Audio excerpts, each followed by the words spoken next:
Meus irmãos, eu lá em casa eu tenho uma mania, isso já é a pregação, não estou contando história, não.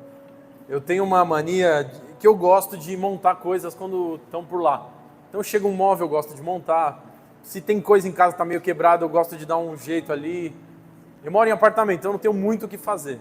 Pego a parafusadeira e saio parafusando tudo que eu vejo na frente. Aí, só que o que acontece? Tem vezes que chegam móveis em casa que são um nível maior do que o que eu posso, que minhas habilidades são capazes. Mas eu quero, às vezes, montar. Só que aí a Vitória tem que me frear. Fala, não, isso aqui a gente tem que chamar o rapaz para vir aí. E aí um dia chegou um guarda-roupa, e aí, de fato, quando chegou o guarda-roupa, o cara profissional deu um trabalhinho lá. E graças a Deus, então, que a Vitória tá lá para ajudar, assim, nessa minha diversão aí.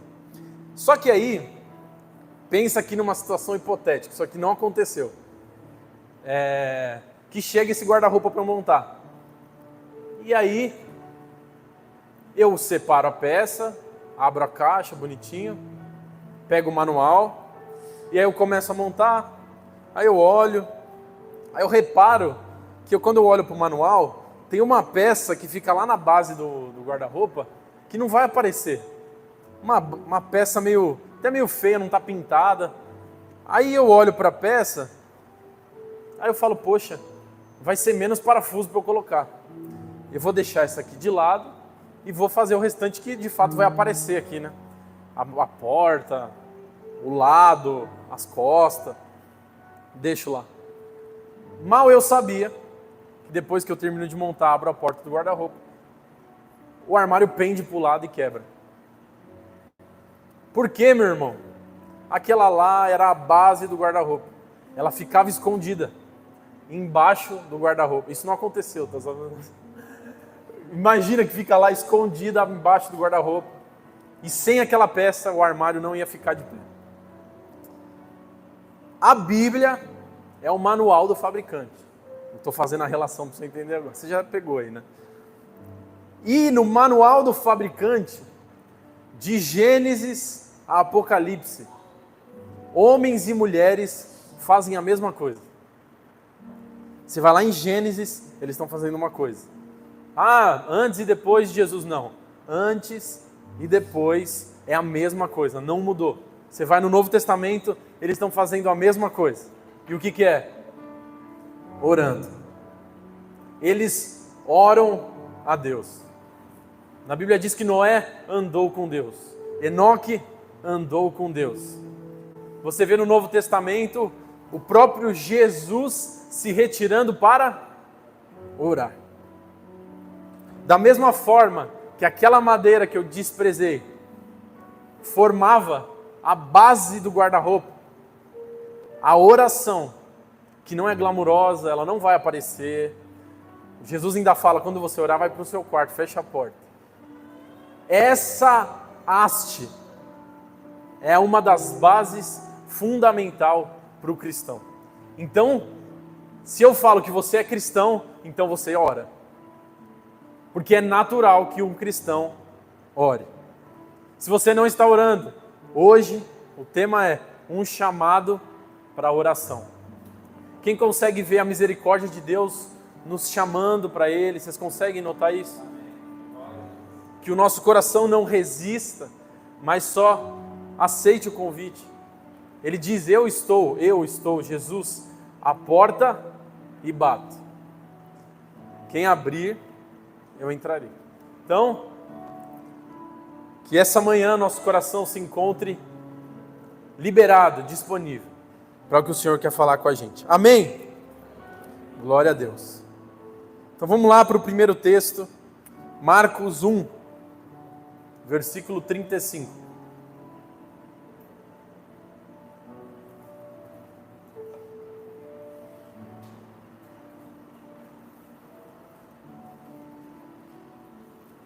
Marcos 1, 35.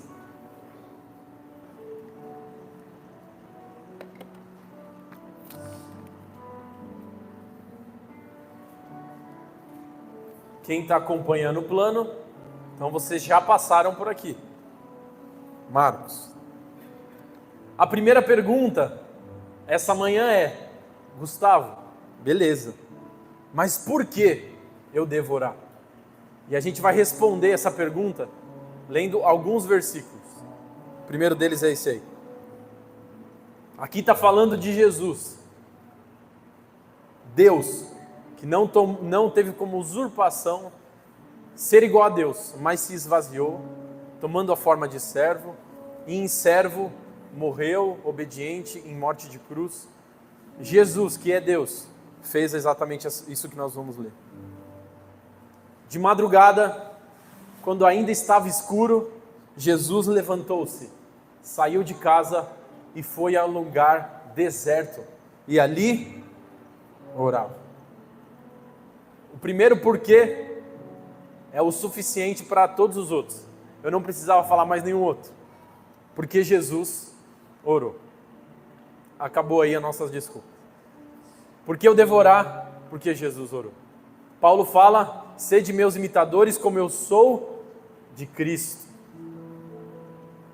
Então, o nosso alvo, se nós somos chamados cristãos, pequenos Jesus, pequenos Cristos, é ser como ele foi. E aí, quando você vai lá para Lucas 11, livro seguinte, em Lucas 11, o livro de Lucas, ele foi escrito de forma cronológica.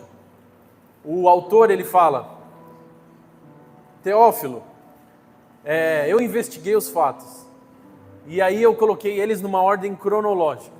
Ou seja, o que está em Lucas aconteceu vez após vez. Não tem uma coisa que aconteceu no 15 que ainda vai acontecer uma coisa do 1 e 2. Tá bonitinho ali. E eu fui lá investigar o que antes de Lucas 11 Jesus tinha feito, talvez então na presença dos discípulos dele. E ele tinha multiplicado pães, ele tinha se transfigurado com Moisés e Elias, tinha libertado demônios e tinha acalmado a tempestade. Os discípulos olham para Jesus, depois de ele ter feito tudo isso. Olha só, se eles pedissem para Jesus ensinar eles a multiplicarem pães, eles nunca mais precisariam trabalhar na vida deles. Eles teriam comida para sempre. E eles chegam para Jesus e não falam: Jesus, eu trabalho no mar, me ensina a acalmar a tempestade. Ou: Jesus, como que é esse negócio de ver pessoas que serviram ao Senhor, mas que já foram para o céu, igual Moisés e Elias? Me deixa ver Davi, me deixa ver Abraão. Eles não pedem nada disso. Lá em Lucas 11, eles dizem: Senhor, ensina-nos a orar, como João ensinou os discípulos dele. Quem é discípulo de Jesus? Jesus quer nos ensinar a orar. Ele começou isso orando. Ele orou. Pelo exemplo, eles poderiam repetir, mas eles ainda pedem: Senhor, ensina-nos a orar. Depois Jesus ensina para eles o que se tornou, no nosso mundo moderno, a oração do Pai Nosso, a oração modelo. E um dia nós podemos falar mais sobre ela. Mas depois de tudo, eles entenderam que tinha algo que fazia Jesus ser diferente, que era sua oração. Além do que ele era, o que ele fazia e o tornava obediente ao Pai. Ele fala: eu não faço nada que eu não vejo o meu Pai fazer. Então, Jesus está nos convidando a orar, porque ele orou. Amém? O segundo porquê.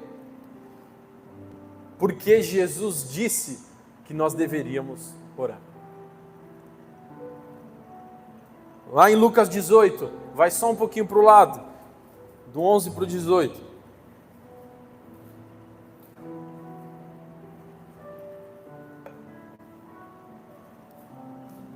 A partir do verso 1. Jesus aqui vai contar uma parábola. Abrindo parênteses. Todas as quintas-feiras vamos falar de parábolas. Jesus usava essa forma de linguagem para se comunicar com as pessoas, com seus discípulos. E ele dava uma mensagem dentro dessa parábola, para um público. Ele queria atingir um resultado. Só que muitas vezes a parábola não explica o porquê ele contou. Nessa aqui, antes de começar, Lucas escreve o porquê Jesus contou essa parábola. Diz assim: Jesus contou aos seus discípulos a seguinte parábola, para mostrar-lhes que eles deviam orar sempre e nunca desanimar. Ele não pediu para a gente orar uma vez, ele pediu para a gente orar sempre. Nessa parábola mostra um rei iníquo, vem a uma serva, insiste, até que ele atende o pedido dela. Jesus fala na parábola mostrando que se esse juiz iníquo, insistente, se a gente bater na porta, ele vai aceitar, quanto mais Deus. Então, nós estamos numa geração que não favorece a paciência. O miojo é feito em 3 minutos. A comida já está congelada, vai direto para o micro-ondas. Em 5 minutos eu tenho tudo pronto. O meu celular, se ele travou a tela, eu já tiro, não sei o que aconteceu, travou. A nossa geração, da minha até para mais as que estão vindo, nasceu já com esse celular, com a tecnologia, com as coisas rápidas. E o processo da busca se torna entediante.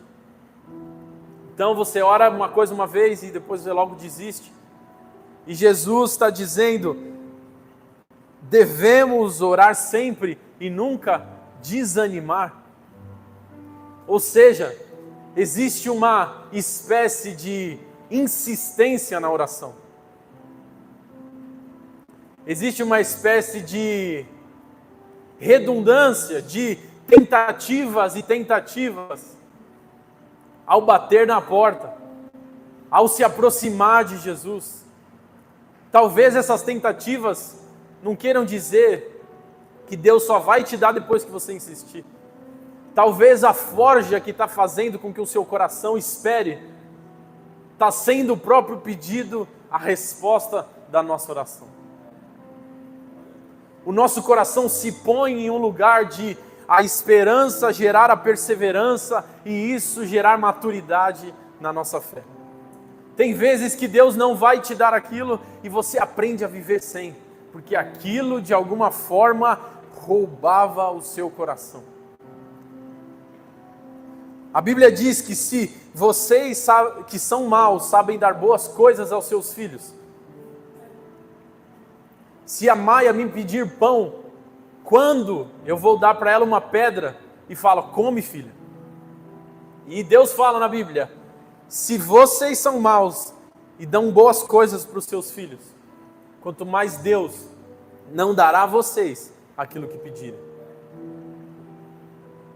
Deus está nos convidando para a oração.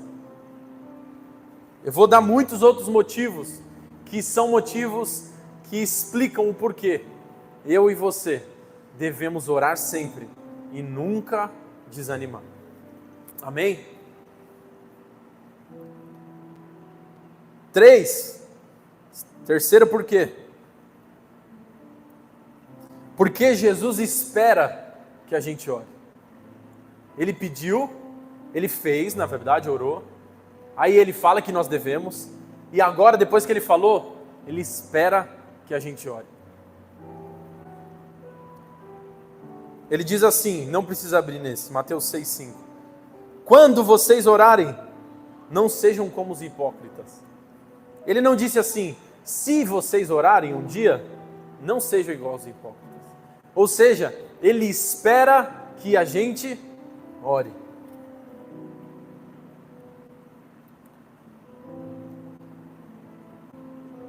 esses 3 motivos seriam mais do que suficientes. Porque o primeiro eu falei que é suficiente, mas esses 3 juntos seriam mais do que um chamado para nós voltarmos a orar. Para nós aumentarmos a quantidade de oração que nós fazemos. Para a gente aumentar a percepção, a compreensão da presença de Deus em todos os momentos. Porque às vezes você está no trabalho e você fala, Gustavo, como que eu vou parar para orar? Faça uma organização no seu dia. Fala, esse horário eu vou orar. E quando você estiver no seu trabalho, ou quando estiver nos seus afazeres, você não precisa fechar o olho lá e orar. Mas a consciência da relação que você tem aberta com Jesus hoje, faz com que você possa ter Ele como amigo. Ele disse, não chamam mais servos, mas amigos. Você já viu um melhor amigo que não conversa com o outro? Que Jesus possa ser o nosso melhor amigo. Que a gente esteja passando por uma situação e ir lá fazendo as coisas e falar, Senhor, eu sei que a sua presença está aqui, o Senhor me ouve quando eu falo. Toma conta dessa situação. Essa situação está me trazendo frio na barriga. Imagina a Maia falando isso comigo. Agora imagina você falando isso com Deus. Jesus, quando ele vem e morre na cruz, e na Bíblia diz que o véu foi rasgado sozinho de cima a baixo, representando o retorno nosso à presença de Deus, que antes era só feito pelos sumos sacerdotes. Esse véu não foi rasgado para você se tornar um membro da igreja. Fala, Jesus morreu para que eu virasse um membro da igreja. Você é um membro hoje, mas o véu foi rasgado para que você se torne filho de Deus, através da morte de Jesus. Você é filho de Deus. Você então, quando orar, se lembre que você é um filho. E você pode pedir, pode adorar ao Senhor. Vamos lá para o 4º motivo. Abra em Tiago 5.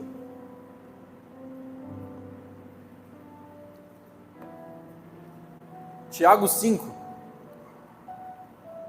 versos 16 a 18. Então eu dei 3 motivos, ligados todos a Jesus, e agora eu vou dar mais 2 só. Um deles é, porque a oração do justo é poderosa e eficaz. Então Jesus pede para a gente orar. Muitos vão pensar, nossa, tá bom, vou pagar esse boleto da oração e vou orar. Além disso, de você orar, na Bíblia diz que Ele é galardoador daqueles que o buscam. E aqui, no Tiago 5 está dizendo, a oração de um justo é poderosa e eficaz. Elias era humano como nós. Está falando que Elias é igual a você. Você é um filho de Deus. Saia daqui com essa consciência. Você não pensa assim, eu sou só um membro aqui, o pastor precisa orar por mim. Você é um filho de Deus. Existe uma algema quando você não se põe na identidade na qual você foi feito, para estar onde você não alcança as bênçãos que deveriam ter nas suas mãos agora. Você é um filho de Deus, e a sua oração é poderosa e eficaz. Tem um vizinho seu que está precisando de uma oração, você fala, eu sou filho de Deus, a minha oração é poderosa e eficaz. Jesus vai intervir na sua situação, ora por essa pessoa. Não fala assim, é verdade, então só um segundo aí, vou mandar no grupo da igreja. Fala, vamos orar agora, vamos continuar orando. Compartilhe inclusive com a minha igreja o pedido de oração. Imagina muitos justos orando pelo mesmo pedido. Imagina uma assembleia dos santos, a geração eleita, o sacerdócio real, a nação santa de Deus, orando a Ele. Nós somos esse povo. E ele diz, ele orou fervorosamente para que não chovesse, e não choveu sobre a terra durante 3 anos e meio. Orou novamente, e os céus enviaram chuva, e a terra produziu os seus frutos. Quinto motivo.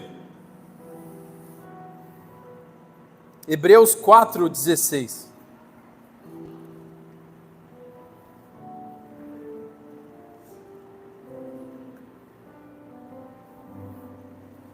Hebreus 4:16.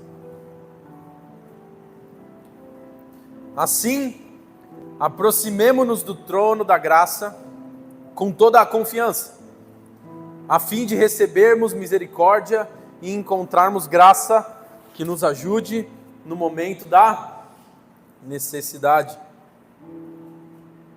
Quinto motivo, porque Deus ouve a nossa oração. Parece simples, parece óbvio, mas nós oramos a um Deus que está vivo. Ele é mais do que um bebê na manjedoura, Ele é mais do que um homem pregado na cruz, e depois uma escultura feita por mãos de homens. Ele está sentado à direita de Deus. Nós estamos orando a Ele, cheio de majestade, reinando para sempre. Esse é o nosso Jesus. Fala assim: esse é o meu Jesus. Esse é o meu Jesus. Aleluia. Hebreus fala assim para a gente, antes desse verso: pois não temos um sumo sacerdote que não possa se compadecer das nossas fraquezas, mas sim alguém que, como nós, passou por todo tipo de tentação, porém sem pecado. Além de tudo, Ele sabe o que nós estamos passando. Olha, porque Ele é a pessoa perfeita para ouvir nossa oração. Porque Ele perdoou o pecado, Ele passou por que a gente passou, e Ele é Deus eterno. Essa manhã Deus está insistindo com a gente. Um chamado à oração. Mais do que isso, talvez um chamado à intimidade. Eu disse então que o quinto motivo era porque Deus ouve nossa oração. Lá em Atos 10:31 diz: Cornélio, Deus ouviu a sua oração, e lembrou-se das suas esmolas. Cornélio, um pagão, um gentil, orava a Deus. E Pedro foi lá, Deus dá uma visão para ele, vai lá, fala com eles, prega para eles, eles recebem o Espírito Santo. Deus ouve as nossas orações. Lá quando Jesus está ensinando o Sermão do Monte, Ele fala assim: vai, entra no seu quarto, feche a porta, porque o seu Pai, que te vê em secreto, olha isso, enquanto nós oramos, Deus está olhando para nós. Se isso não for motivo para nos atrair a esse lugar, que Deus aviva-nos nessa manhã, que haja um avivamento no nosso coração, a esse lugar secreto, a esse lugar da intimidade, do desejo, do anseio de estar junto a Ele. Provérbios 15:29, o Senhor está longe dos ímpios, mas ouve a oração dos justos. Tem um justo aqui hoje? Você fala: nossa, justo eu? Ontem mesmo eu pequei ali. Pedi perdão, mas como você pode me chamar de justo? O justo foi dado pelos injustos.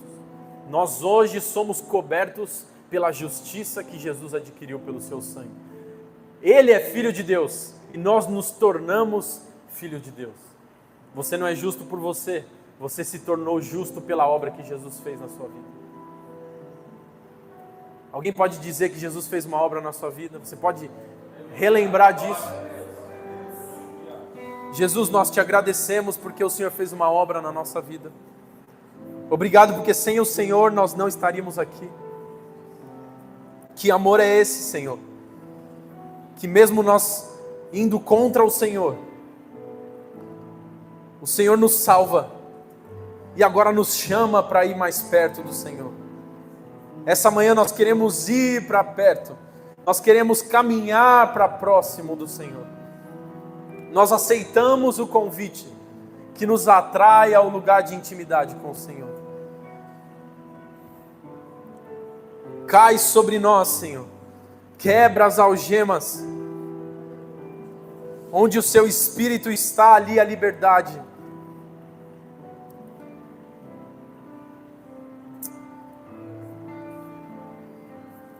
Caminhando mais um pouco.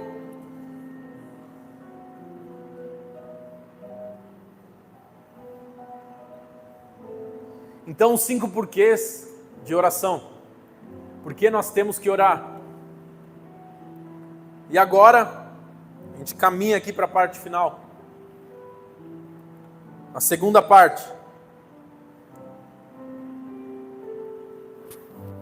Eu entendi então que eu tenho que orar. Mas no final, qual é o resultado dessa oração? Qual é o poder dessa oração? Nós não vamos lá para buscar o resultado. Mas como eu disse, Deus ainda nos dá um resultado depois de atrairmos a Ele. Primeiro, o cristão ora para curar o enfermo. Em Atos 3 fala que certo dia Pedro e João estavam subindo ao templo na hora da oração. Então, mostra pra gente que a oração é algo diário. Então, ele estava indo à hora da oração. Jesus, quando ele ensina o Pai Nosso, ele fala: o pão nosso de cada dia nos dá hoje, mostrando que todos os dias nós devemos orar. Lá na frente em Atos, Paulo chega numa ilha onde ele é picado por uma cobra.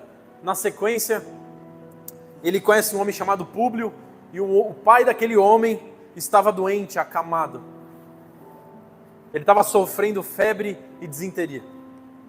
Paulo entrou para vê-lo e depois de orar, impôs-lhe as mãos e o curou.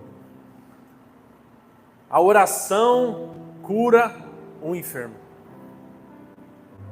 Eu quero sair daqui hoje impulsionado por Deus, para que eu não faça da minha fé um reservatório para mim mesmo.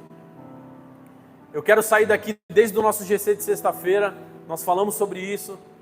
Eu não quero virar alguém que reservou para ele todo o ensino, as instruções, e guardar dentro de mim. Eu quero, como Jesus disse que nós somos, ser luz em meio à escuridão. Eu não quero ser um sal junto a outros saleiros, e mais sal e mais sal. Eu quero fazer a diferença. Eu não cheguei nesse lugar, mas é o que eu busco. E eu oro para que toda a igreja vá nesse lugar, um lugar de... Vou até cortar aqui uma ideia, porque me veio um negócio que eu lembrei, que tem a ver com o que eu estou falando. Nós estamos para se tornar os evangélicos, a maioria no Brasil. Talvez no próximo censo a gente já seja a maioria. Só que se você acompanhar os números de homicídio, de assassinato, de aborto, enfim, eles talvez continuem crescendo na mesma quantidade. Isso mostra pra gente alguma coisa. Imagina 100 milhões de cristãos no Brasil como os 12 discípulos.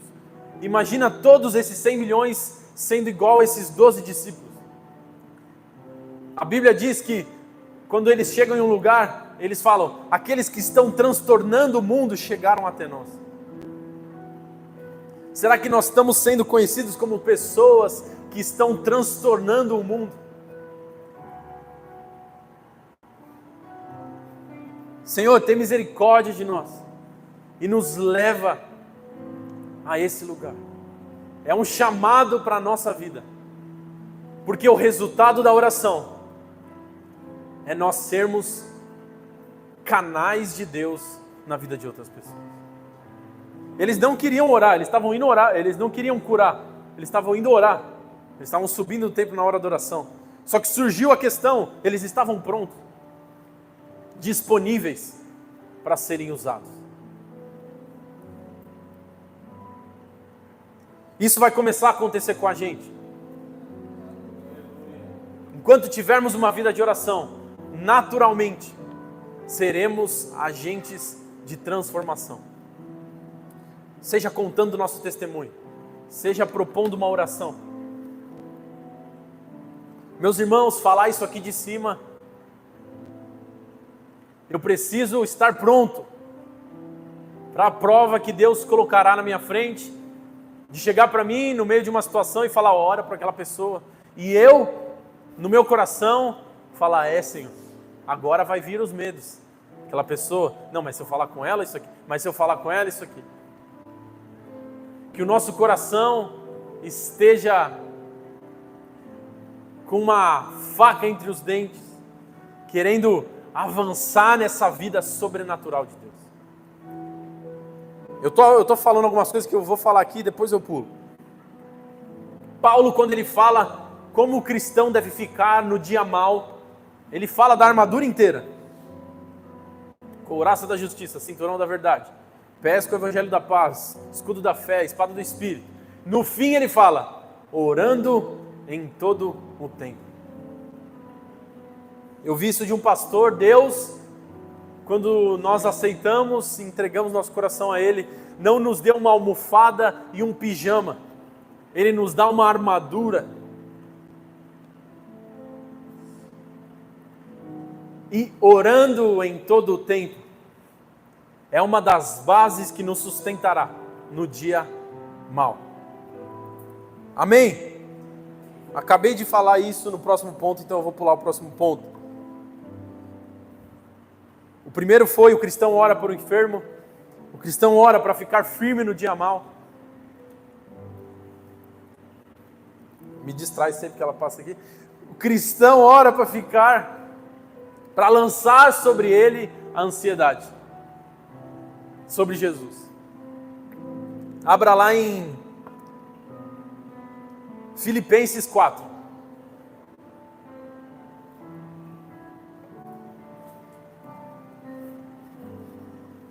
Obrigado, Senhor. Obrigado, Senhor. Oh, Deus, obrigado. Obrigado, Senhor, porque o Senhor tem me sustentado. Filipenses 4, 6 e 7. Não andem ansiosos por coisa alguma, mas em tudo, pela oração e súplica. Não andem ansiosos por coisa alguma, mas em tudo, através da oração e da súplica, com ação de graças, apresentem seus pedidos a Deus. Esse para mim é o mais difícil de todos.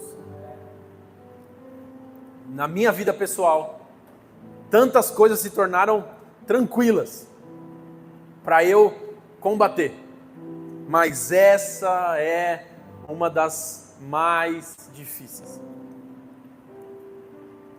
Não andem ansiosos por coisa alguma, mas em tudo, pela oração.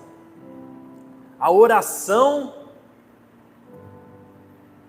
nos antecipa da ansiedade. Ou no meio da ansiedade, a oração é a descarga que nós precisamos. O cristão então ora para lançar em Jesus as ansiedades. Eu comecei dizendo que Jesus só queria que a gente orasse. E olha onde a gente está chegando. Olhem os benefícios de uma vida de oração. Imagina um cristão sem a oração.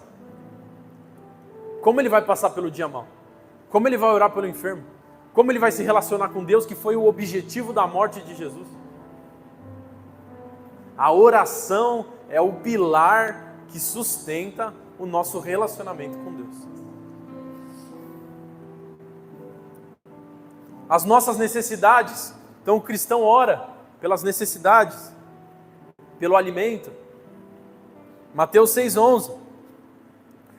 Dá-nos hoje o pão de cada dia. Jesus ensinando a nós pedirmos diariamente. Já estou chegando na conclusão agora.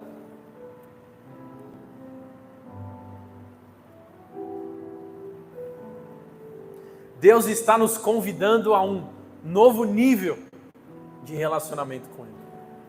Esse nível começa quando você entende que você é um filho de Deus. Elias como nós, humanos. Eu quero que Deus traga uma impressão dentro do seu coração, uma marca no seu coração, do que está liberado, disponível para você, sendo um filho de Deus.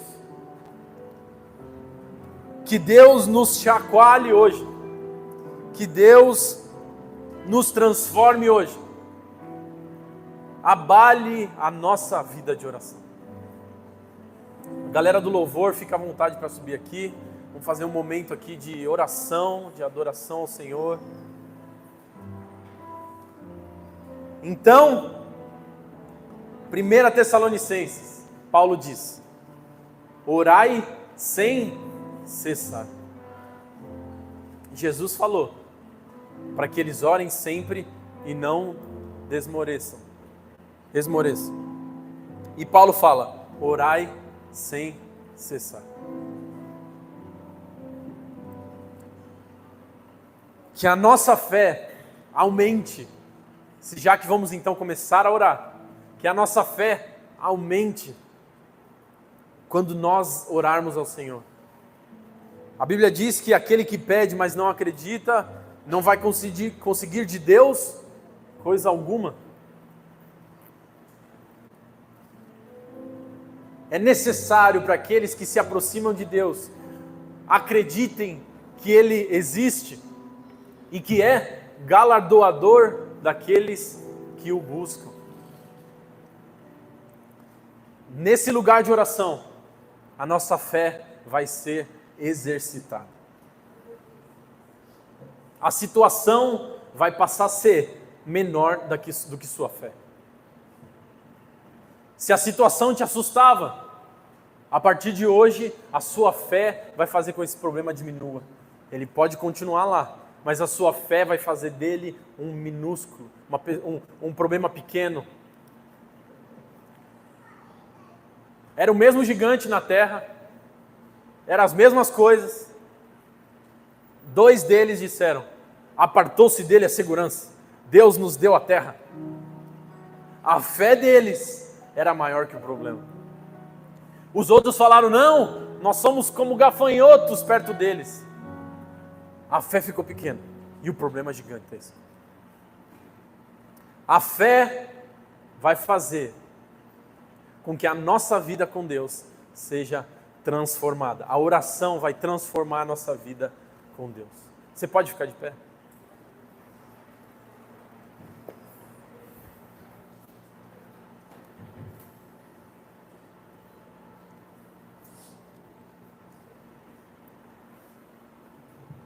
Senhor, obrigado porque o Senhor me sustentou. Obrigado porque o Senhor me conduziu, mesmo em meio às minhas falhas, a palavra que o Senhor queria trazer à sua igreja. A minha oração, Pai, é que essas palavras não sejam limitadas à minha fala. Isso não serviria de nada. Eu oro para que nesse momento, o Espírito Santo do Senhor confirme o que foi pregado, Pai. Que o Espírito Santo testifique o que foi pregado. Derrama o seu poder sobre nós. Chacoalha os nossos corações.